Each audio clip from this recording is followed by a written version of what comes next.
we had some fun with the fact that Joe Biden couldn't get a microphone to work. Rev, make sure this is on. Is this on? Hello, hello, hello. Hello, no ho. Okay. And then it was time to sing Happy Birthday, and he forgot who he was singing Happy Birthday to. Happy birthday to you. Happy birthday to you. Happy birthday, dear Alan. Happy birthday to you. Oh, it hurts. So first of all, he doesn't know how to sing Happy Birthday. The tune was off. He started like on verse 2. The intonation was all wrong. Second of all, he talks about it like it's Jill's idea to sing Happy Birthday when somebody's birthday hits. No, that's everybody's idea. We all do that. That's not something special to Jill Biden. What are you saying? And then he doesn't even have the right name. It's like Val, which doesn't bear any resemblance to the actual name. He clearly didn't know what he was doing. I mean, it's just yet one more example. And then, just for good measure, he starts talking about in that same speech about Nancy Pelosi and how she would react to what the Republicans are doing in the House right here as if she's dead. He said she would roll over. She's not dead. She's alive, Joe Biden. So hang on. So he shouted out a dead woman at a press conference, and he's killing off a person who already exists. Well done, Joe. Exactly. And now to your old mate Prince Harry, the book, which of course was the tale of woe, the 6 hours of television which we'll never get back. But then there is something that has been an interesting offshoot to all of this. Prince Harry, of course, in part, basically bragged about killing the best part of 25 people while he was serving his country. And now that is being served up as a reason to ignore some of the complaints about the Iranian justice system, Megyn. Mm-hmm. The Iranians just executed a guy who they think was spying for the Brits, a British Iranian guy.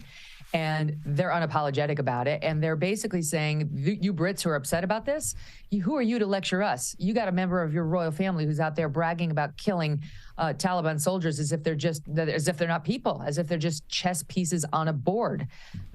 They quoted from his book.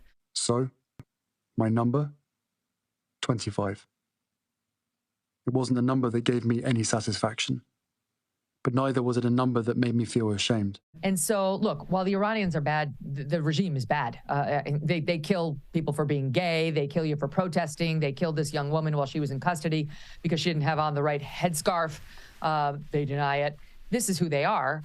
There's no question that he gave them a talking point. He gave them a talking point, and it was totally unnecessary.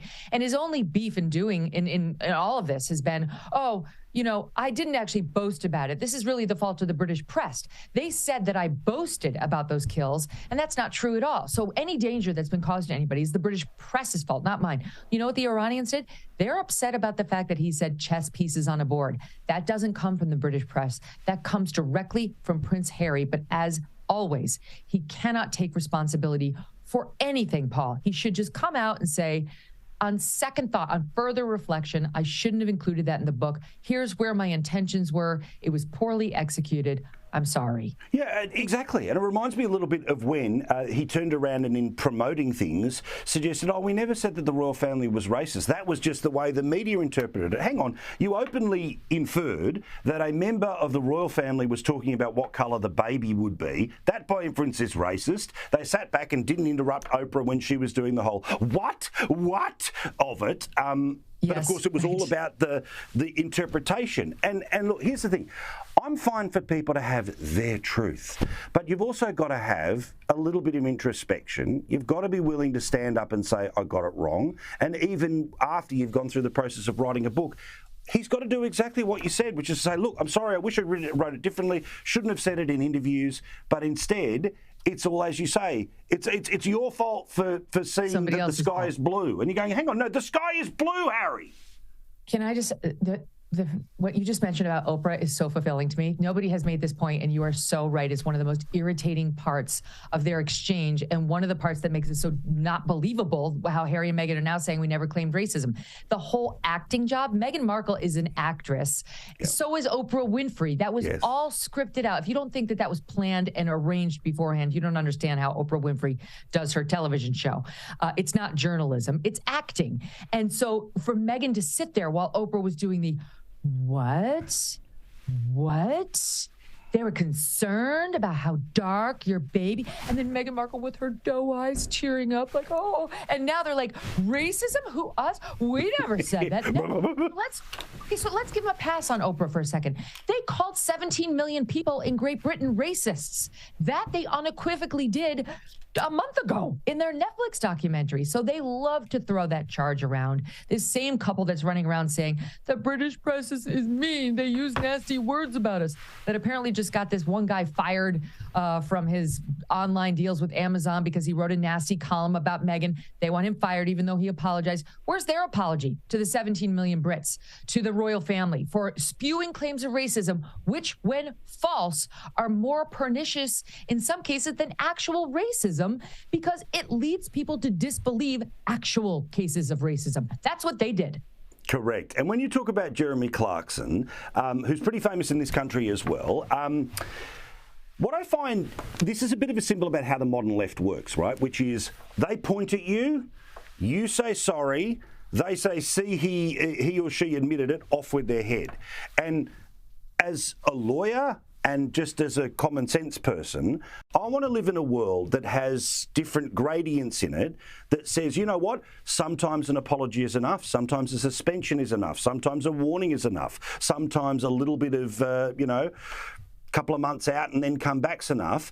But it seems pretty binary now. If you get pointed at by enough people on Twitter, it's off with your head, never exist, never earn another dollar. Your children should change their name for fear of Googling the you as their parent.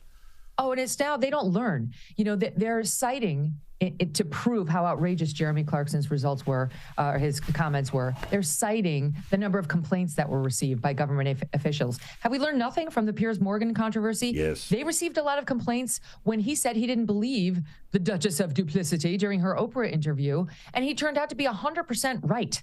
So he has no apology, even though he lost that job, and now they want to do it again. Just because you get a lot of complaints doesn't mean the guy needs to be fired. He did apologize. The remarks were just a bad joke. If you've watched Game of Thrones, you knew exactly what he was making a reference to. The paper published it. It's not like anybody there said, oh no, the horror, right? So it's like it went through a couple layers. So fine. I think in this circumstance, he should have come out and said, I should have made more clear that this was a reference to Game of Thrones, which he now has said, and said, you know, sometimes I poke the bear and sometimes it lands and sometimes it doesn't. To those who are offended, I'm sorry, and move on. But the personal apology to Meghan and Harry, of course it fell flat. These are not magnanimous people.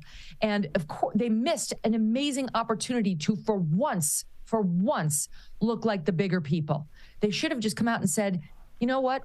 We accept your apology. We appreciate it. People would have actually started to like them.